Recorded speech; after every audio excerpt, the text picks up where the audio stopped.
Good morning! Magandang umaga sa ating mga kapatiran na nakaantabay ngayon sa ating GIA Global Online Prayer.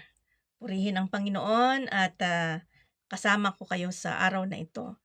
Magandang umaga rin sa ating mga faithful host na si Pastor Rene, si Pastora Heidi, si Pastor Alan, si Pastora Venus, at maging si Pastor Gary na nagpasimula nito at si Pastora Ritz na sa heaven na. Praise the Lord na nag-i-enjoy tayo sa ating pakikinig at sa ating pakikiisa sa panalangin sa araw-araw dito sa ating platform. At purihin ang Panginoon na muli ay makakasama niyo ako sa umagang ito. Ang nais kong i-share ay pinamagatan kong meaningful tears. Ayan, meaningful tears, ang luha. Manalangin muna tayo. Hallelujah, Jesus, hallelujah. Purihin ka, Panginoon, sambahin ang dakila mong pangalan. Tunay na ikaw ay Diyos na makapangyarihan sa lahat. At maraming salamat sa iyong pagmamahal sa bawat isa sa amin. Maraming salamat, Panginoon, sa kalakasan, sa kalusugan ipinagkaloob mo sa amin. Paggising namin tuwing umaga ay aming nadarama ang iyong presensya. At amin po, Panginoon, itinataas sa iyo ang aming gawaing ito. Sa aming pag-aaral ng iyong salita, dalangin namin na ikaw po ang magpakahayag sa bawat isa sa amin at inspire mo ang bawat isa sa amin na lalo pa kami, Panginoong, magsumunod sa iyong mga salita. Isagawa namin ang iyong mga salita, Panginoon, at mabuhay kaming successful as a Christian, Panginoon, at tunay nga pong maranasan namin, Panginoon, ang mga breakthroughs in your kingdom. Marami pong salamat, Ama, at amin pong pinagkatiwala sa iyo ang amin pong pag-aral at aming pananalangin mamaya. Marami pong salamat sa pangalan ni Jesus. Amen. Praise the Lord. Hallelujah. Okay. Bago ko ituloy yung aking share sa inyo, may katanungan muna ako. Kailan kayo huling umiyak? Ayan ha. Kailan kayo huling umiyak? At ano ang dahilan ng inyong pag-iyak? I believe iba-iba tayo, iba-ibang dahilan ng ating pag-iyak at iba-ibang panahon kung kailan tayo huling umiyak. Pero alam niyo ang pag-iyak ay hindi ito corny. Kasi parang minsan sinasabi, "Ay ang OA naman, may mga paiyak-iyak pa ang mga born again na 'yan, may mga paiyak-iyak pa." Pero alam niyo hindi OA ang umiyak at hindi corny, sapagkat ang mga luha pala natin ay precious 'yan sa ating Panginoon at nakikita niya 'yan, pinapahalagahan niya 'yan. So, kailan tayo huling umiyak? At ano ang dahilan ng ating pag-iyak? Nung araw, nung hindi pa ako born again, ang mga iniiyakan ko ay minsan mga walang katuturan. Lalo na nung bata ka, 'di ba? Mayroon ka ng hinihingi, hindi binibigay, iiyak ka na. Pero nung naging born again Christian na, iba na ang iniiyakan natin.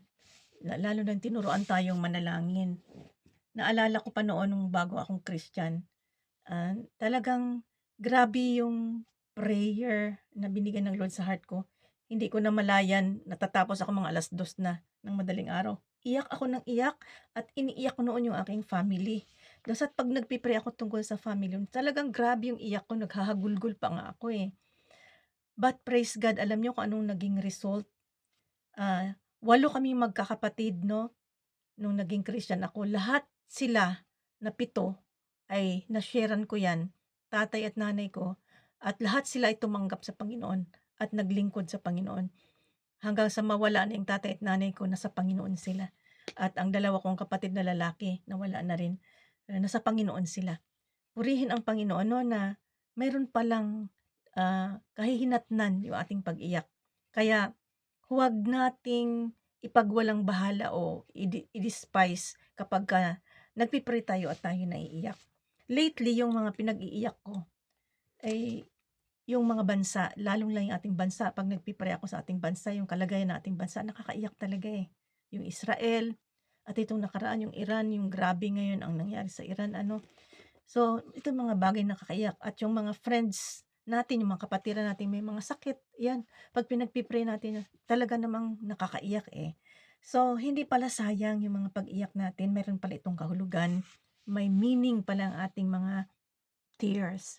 So, itong ating Bible study about tears, it reveals that they are profound expression of heartfelt emotion linked to repentance. Ayan, 'pag nagsisisi ng kasalanan, compassion, na nahahabag ka, sorrow, kalungkutan, and, ultimately hope for future comfort. 'Di ba doon sa Revelation 21 verse 4, sinabi ng Panginoon, He will wipe all tears away.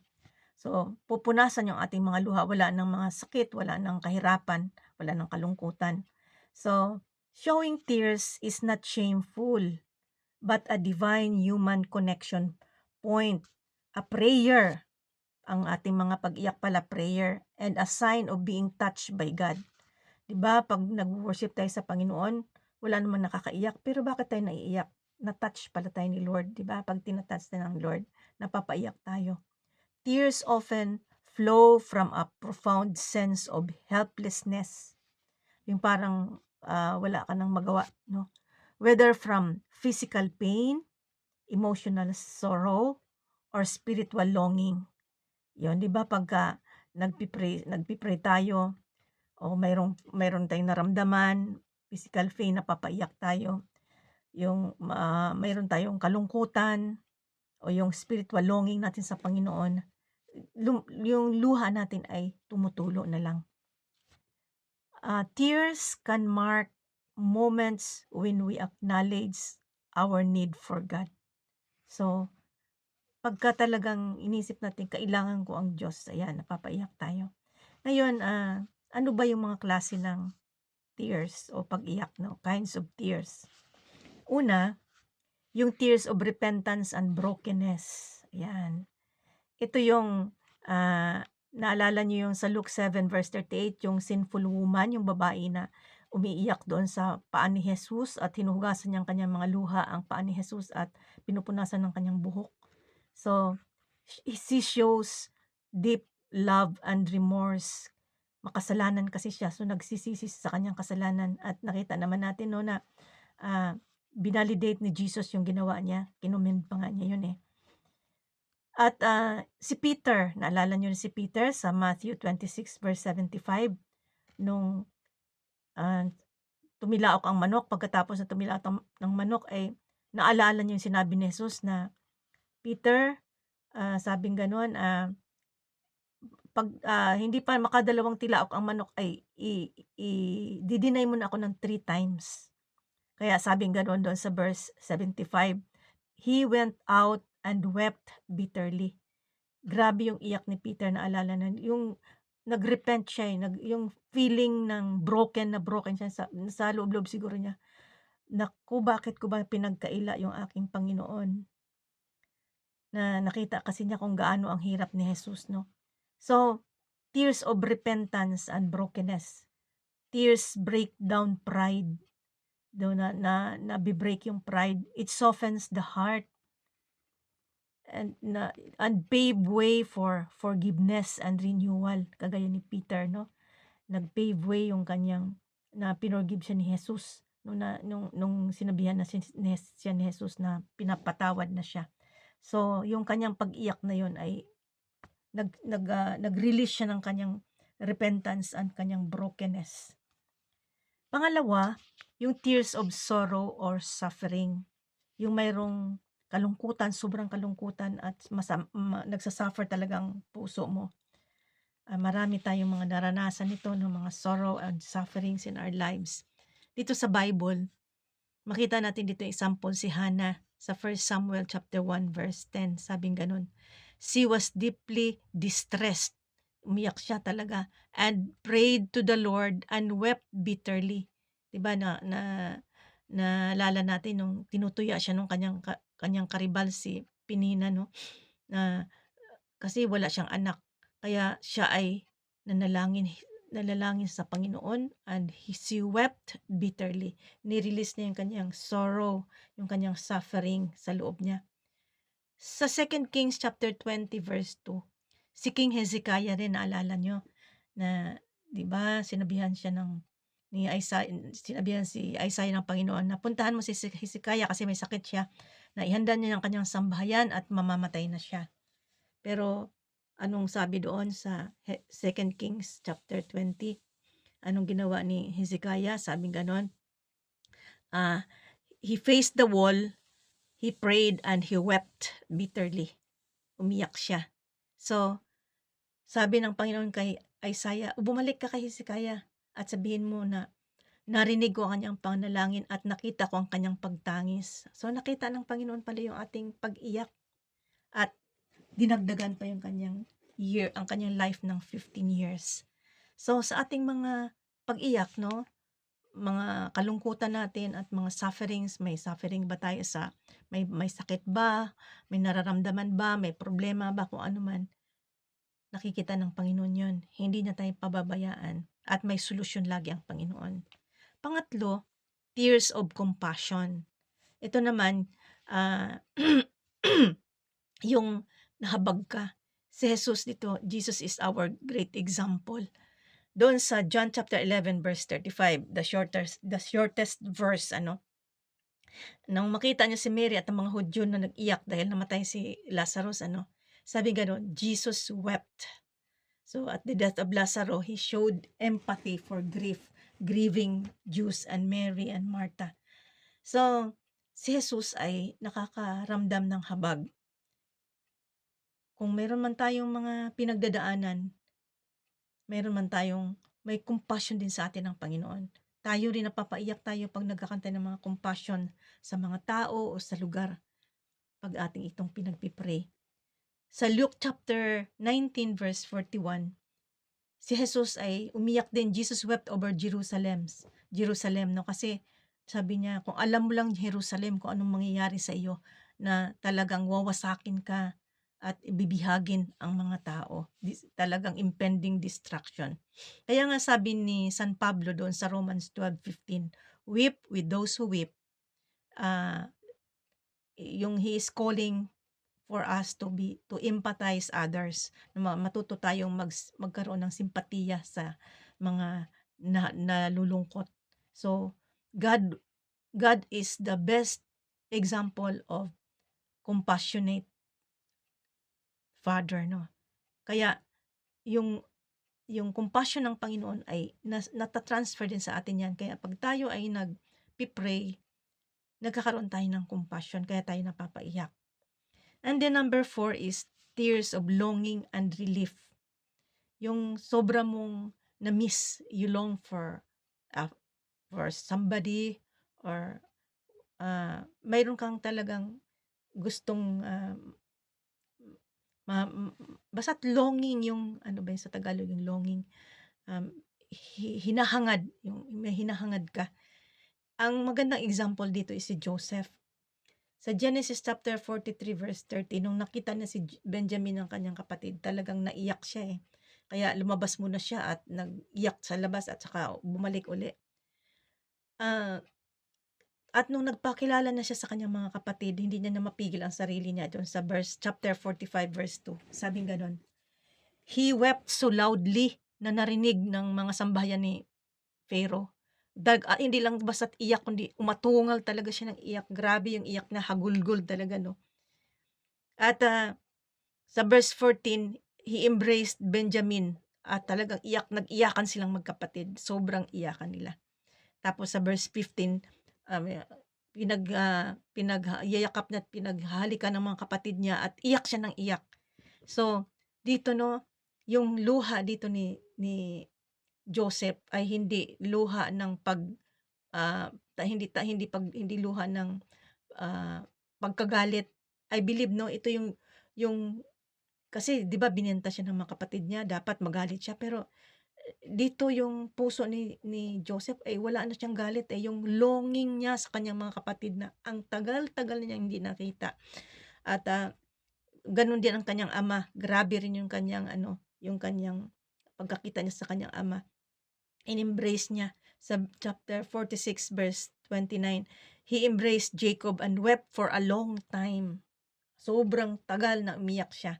So, 'Di ba pagka nilolong mo ang isang tao at nakita mo na nagkaiyakan kayo, pero nagkakaroon ng relief after that.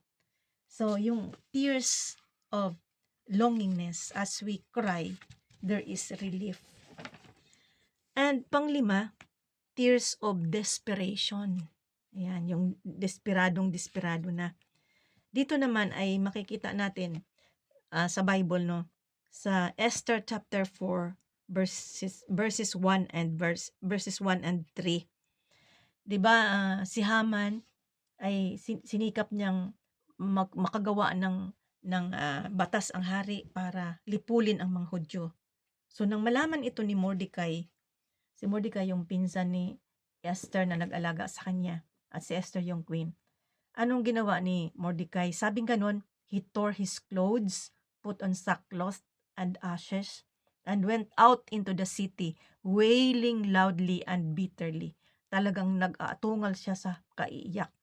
Sa verse 3, in every province to which the edict and order of the king came, there was great mourning among the Jews with fasting, weeping, and wailing. Hindi lang basta't iyak, talagang nag-aatungal sila sa iyak, no?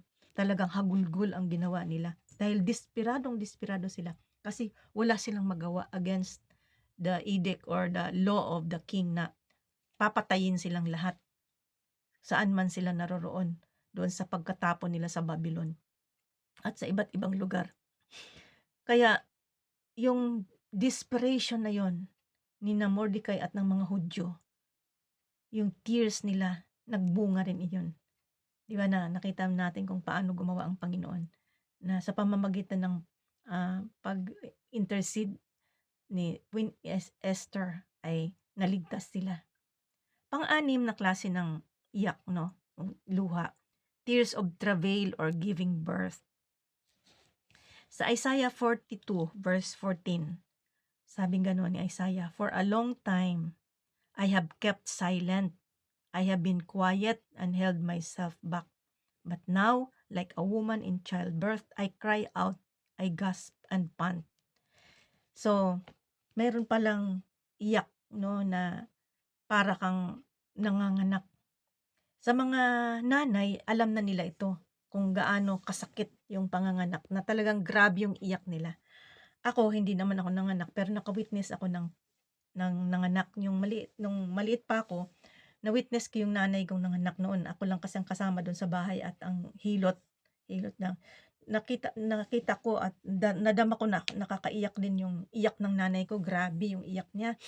At dito sa Italy, meron din akong member dito ng nanganak. Ako rin ang kasama sa pag-iyak, sa panganganak niya. Nakita ko rin kung paano siya umiyak, na hawak-hawak ko yung kamay niya. At parang ako napapaiyak din ako kahit hindi ako ang nanganganak. Hirap pala ng nanganak, talagang grabe yung hindi maintindihan kung saan ilagay ang sarili. Hindi malaman kung papaano 'pag humilab yung tiyan, grabe pala.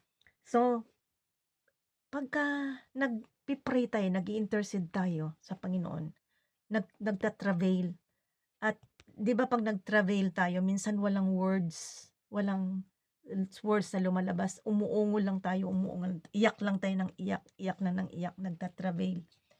And that is, we are giving birth into something in the spiritual. Either na mayroong maboborn again, or mayroong place na mabuksan ang gawain, or isang project na magiging maipapanganak at magiging successful. So basta when we travail, something happen. We give birth to something in the nature, in the spiritual. So, huwag nating i-despise itong iyakan na ito. Kung nalilid tayo ng Lord na mag-travail, let's go ahead. Kahit walang words na lumabas sa bibig natin, iyak lang tayo ng iyak at umuungol lang tayo ng umuungol, speaking in tongues, let's go ahead. Dahil may gagawin ang Panginoon. Pang-pito, tears that bring in a harvest. Ito yung binigay sa akin ng Lord na bigyan natin ng weight. Tears that bring in a harvest. Ito yung iiyak natin. We are on the last days of the last days. Kaya iyakan natin ang mga kaluluwa na wala pa kay Kristo. Ipag-pray natin sa Panginoon na magkaroon tayo ng burden for the lost souls, na talagang marami pang mga nasa kadiliman na kailangan nila ng liwanag. Sabi doon sa Psalm 126 verses 5 and 6, "Those who sow with tears will reap with songs of joy. Those who go out weeping, carrying seed to sow, will return with songs of joy, carrying sheaves with them." So, ito yung gusto ng Panginoong gawin natin, yung pag-iyak na nagdadala ng harvest, harvest of souls. Kapag tayo daw ay nagtanim ng may pag-iyak, no, ng may pagluha, tayo ay aani ng may kagalakan. At kapag lumabas daw tayo ng may ng nag-iiyak, carrying seed to sow. What is that seed? The Word of God. So, the Word of God, isow natin yan. I-share natin ang Word of God. Babalik daw tayo with songs of joy. So, mga kapatid, gusto kong i-encourage ang bawat isa sa atin na ito yung ating hilingin sa Panginoon. Let's ask God to break our hearts. Let's ask God to have the tears to bring in the harvest.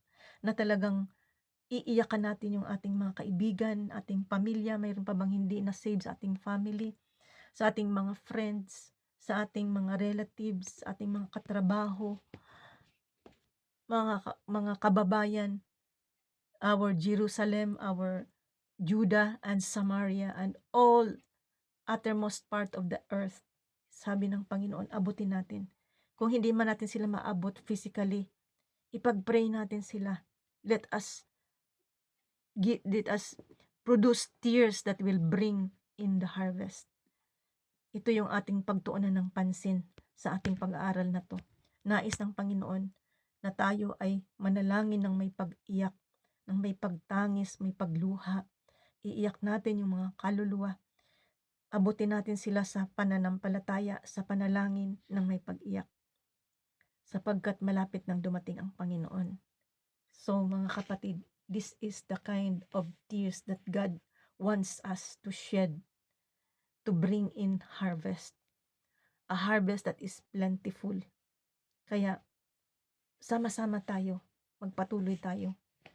Huwag tayong makurnihan na umiyak. Huwag tayong magsawa na umiyak. Dahil sabi ng Panginoon, if we sow with tears, we will reap with joy. At ang pangwalo na klase ng pag-iyak ay ang tears of joy. Mayroon din palang luha ng kasiyahan, no? Ng kagalakan. Nakaranas na ba kayo ng tears of joy? I believe, no, marami sa atin nakaranas ng tears of joy. Grabe sa Panginoon kasi talagang grabe yung tears of joy pag sa Panginoon tayo. Maraming mga answered prayers, mga unexpected blessings, napapaiyak tayo sa tuwa.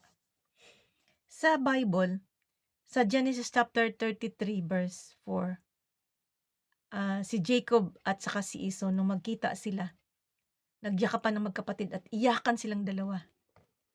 I believe those are tears of joy dahil sa haba ng panahon na nagkahiwalay sila, 20 years, nagkita sila. Kaya ang saya-saya nila.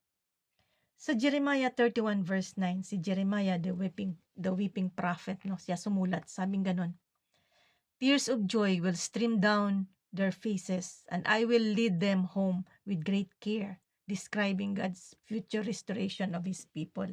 Ito yung prophecy ni Jeremiah. Sinabi ng Panginoon, pagkatapos ng parusa sa kanila, na natapon sila sa ibang lugar, ay magkakaroon daw sila ng luha ng kagalakan dahil ano ang gagawin ng Panginoon? Sila ay i-restore, iipunin silang muli at ibabalik sila sa kanilang bayan, ang Canaan o ang Israel. That is transformation from sorrow to joy. Kaya sabi doon sa John 16 verse 20, si Jesus dito nag-promise naman siya sa kanyang mga disciples. Sabi niya, His disciples, sabi niya, sorrow will turn into joy. Truly, truly, I say to you, you will weep and lament, but the world will rejoice. You have sorrow now, but I will see you again, and your hearts shall rejoice, and no one will take your joy from you. So, ang promise naman ng Lord, pag ngayon daw ay nalulungkot tayo.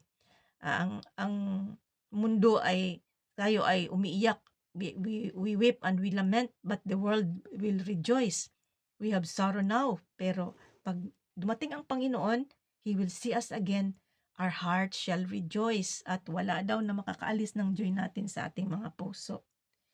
Sa Revelation 21 verse 4, yung promise niya, He will wipe away every tear from their eyes, and death shall be no more. Neither shall there be mourning, nor crying, nor pain anymore, for the former things have passed away. So ito yung hope natin, na promise ng Panginoon. Magkakaroon natin ng tears of joy, wala ng tears of sorrow. Kaya, patuloy tayong mag-expect sa second coming ng ating Panginoon. So, ito yung 8 klase ng mga pagluha sa Biblia. Meron namang isa pang klase ng luha na nasa mundo. At alam din natin itong lahat. Ano yun yung tinatawag nating crocodile tears. Ano ba yung crocodile tears? Yan yung fake na luha. Kunyari, nalulungkot, naiyak, pero hindi naman totoo. Saan ba nagmula tong crocodile tears? Ayon sa nabasa ko, ang mga crocodiles daw pala, pag kinakain na nila yung kanilang mga prey, lumuluha, parang umiiyak. Kaya doon nakuha yung crocodile tears, kasi dapat kumbaga sa kinakain niya yung kanyang prey, no, yung kanyang nahuli, tapos lumuluha. So ito yung parang hypocrite, yung sabi gano'n, yung kunyari lang umiiyak pero hindi naman totoo sa loob. Yun. And I hope po sa mga Christians walang mga crocodile tears. Ang ating tears ay it should be tears to bring in the harvest. Tears of repentance or brokenness. Dapat ganun, or sorrow or suffering, or kaya longing and relief, longing for our Lord, longing for our brothers and sisters to be saved, ating family, tears of desperation kapag may mga nakaka-desperate na mga sitwasyon sa ating mundo para ipag-pray natin. Travail, we will travail, tears of travail. Yan ang mga tears na dapat meron tayo. Tears of joy, yan ang ating iiyak. Tears are liquid prayer. Liquid prayer daw. Sabi sa Psalm 39 verse 12, when words fail, tears speak. They are a powerful, silent, and honest form of communication with God. O di ba? Pagka nagpipray tayo, minsan wala na tayong masabi. Iyak na lang tayo ng iyak sa Panginoon, pero marami na palang kahulugan 'yon. When we are too overwhelmed to speak, our tears act as an agent, unspoken plea that touches God's heart, no? So, yun. Sabi ko nga, minsan nagpipray tayo, hindi mo na alam kung anong sasabihin mo, basta iyak ka na lang ng iyak, pero marami na palang meaning yun. What are the types and meaning of tears? Ito naman, tipo and kahulugan ng tears, no? Yung tinatawag na godly tears. Ang godly tears, result ito ng from the Holy Spirit, showing brokenness, repentance, or a deep response to God's presence. Yun ang sinasabi ko sa inyo kanina, na pag nag-worship tayo, wala namang nakakaiyak, pero bakit tayo umiiyak? So, yun, godly tears yun, kasi na-touch tayo ng Panginoon. We respond to God's presence. Ano pa?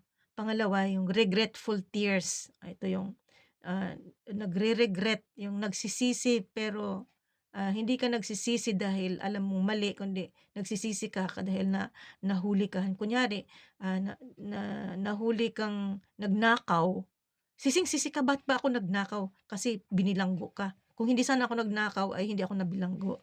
Yun yung regretful na tears. At ito yung tears not from a changed heart, but from missing out on blessings, showing a lack of true repentance. Ito yung nangyari kay Esau, di ba? Sabi doon sa Hebrews 12:17, afterward, as you know, when he wanted to inherit this blessing, he was rejected. Even though he sought the blessings with tears, he could not change what he had done. So ito yung, 'di ba, si Esau ay pinagbili niya yung kanyang birthright. So nung binibless, I believe, no, yung nangyari sa kanila na nadaya, nakuha ni Jacob yung blessing ni Esau sa pamagitan ng pandaraya. Kumbaga sa ano, hindi, although hindi yun tama, no, but God allowed it dahil dinispice kasi ni Esau yung kanyang birthright. Hindi niya pinahalagahan. Kaya napunta kay Jacob. At nung gusto niyang i-bless siya pa, "Ama, wala ka na bang ibang blessing? Isa lang ba?" Sabi kasi ni Jacob, ay ni Isaac, "Yung yung blessing kong para sa'yo naibigay ko na sa kapatid mo. So, siya nang magro-rule over you. So, naibigay na. Eh, wala ka na bang ibang blessing?" So, nung nag-release ng blessing sa kanya si Isaac, hindi na maganda yung blessing sa kanya. So, sabi nga gano'n, afterward, he wanted to inherit this blessing. He was rejected. Wala na. Even though he sought the blessings with tears, iyak siya ng iyak. Pero hindi niya mababago kung anong kanyang ginawa. So, yun yung regretful tears. Pangatlo, yung communal tears. Ito namang communal tears, as we bear one another's burdens in times of suffering, nag-iiyakan tayo. 'Di ba pag mabigat na mabigat ang loob mo at na nahinga mo 'to sa kapatid mo, nag-iiyakan kayong dalawa kahit wala kayong sinasabi, walang sinasabi sa'yo, basta't nag-iiyakan lang kayo, pagkatapos nun nare-relieve ka na. Kaya sabi nga ni San Pablo, "Rejoice with those who rejoice, mourn with those who mourn." So, yun ang communal tears. At ang pang-apat, physical or emotional release. Ito yung klase ng tears na natural. Healthy way to relieve stress and emotional overload as designed by God. Dinisign talaga ng God na tayo ay umiiyak. Physical tears, lumalabas talaga, emotional release na kung nalulungkot tayo o may problema tayo, umiiyak tayo. It's healthy to cry. It's also healthy to our eyes kasi pag lumabas yung tears sa ating eyes, nalilinis yung ating eyes. So, huwag nating i-despise yung crying. Pero, ang lahat ng bagay na sobra ay masama. Kapag sobrang-sobra ka namang iyak ng iyak, kumbaga sa ay yung emotional pain mo ay hindi ka na ma-release-release. Ilang buwan na, ilang taon na, iyak ka pa rin ng iyak. Iniiyakan mo pa rin yung boyfriend mong nawala, yung iniiyakan pa rin yung asawa mong namatay, iniiyakan mo pa rin yung basta't nawala sa'yo, na pagkatagal-tagal na, ay masama din yun. Hindi naman ang anumang bagay na sobra-sobra ay masama. Dapat ay tama lang. So, pag nag-iiyak tayo, okay lang na umiyak, but don't prolong your grief, don't prolong your sorrow, don't prolong your emotional pain. Pagkatapos mong iiyakin sa Panginoon, marirelieve ka na. Let the Holy Spirit do its work in you. At huwag mong sarilinin kasi pag sinarili mo yan, mahihirapan ka talaga. Matatagalan ka na nga. So, kailangan isurrender yung lahat sa Panginoon. Dahil pag naisuko na sa Panginoon yan, hindi na ganun kabigat. Hindi na ganun kabigat mawalan ng mahal sa buhay. Once na naisuko na lahat sa Panginoon. Pero hanggat hindi yan, hanggat ikaw pa rin ang nagdadala ng emotional pain mo, ay talagang ilang taon, ilang buwan, ilang taon, nandoon ka pa rin. Na naghihilahin. So, let us release it unto the Lord. Amen. Praise God. Do you know that God collects our tears and also our prayers? Nang una ko tong marinig kay Kuya Ben, ay natuwa ako. Doon sa Psalm 56 verse 8, sabing ganun, "You keep track of all my sorrows. You have collected all my tears in your bottle. You have recorded each one in your book." NLT translation to. Ay, nung marinig ko 'to noon una-una, naisip ko, may bottle si Lord at nilalagay doon ang tears ko. Gaano na kaya kadami yung laman ng bottle ang laman ng bottle dahil sa tears ko. Yung bottle na botilya, hindi bottle na giyera. Nilalagay ng Lord doon. ang mga tears natin. At doon din sa Revelation 5 verse 8, yung ating mga prayers naman. And as he took the scroll, the four living beings and the 24 elders fell down before the Lamb. Each one had a harp, and they held gold bowls filled with incense. Ano yung incense na yun? The prayers of God's people. So, kinokollect pala ng Lord yung ating tears at yung ating mga prayers. Ah, yung yung tears natin physically, ang tears natin has power in the process of healing and restoration, no? God values our tears. God counts every tear we cry. Binibilang daw niya yan kasi sabi niya, you have collected all my tears in your battle. Ibig sabihin, God counts every tear we cry. God sees our tears fall. He collects them in His battle. Every burden, every painful moment and anxiety we have faced, God is aware of it. Aware si Lord noon. So, pag sinabing God collects our tears in a battle, hindi yun literal, no? It is a poetic imagery symbolizing that He intimately notices, alam niya, nakikita, na-observe niya, He remembers and values every instance of human suffering, pain, and sorrow, assuring believers He is aware and compassionate and promises to ultimately wipe away all tears, bringing comfort and hope. It's a promise that our struggles are recorded and not forgotten. Na nakarecord yan, alam ng Lord yan. Highlighting His personal care and connection to our deepest hurts. Hindi lang tayo nag-iisa. Nakaka-feel si Lord sa atin. Just as Jesus Himself wept. Nararamdaman ng Panginoon ang nararamdaman natin. Hindi tayo nag-iisa pag tayo ay nagdadalamhati.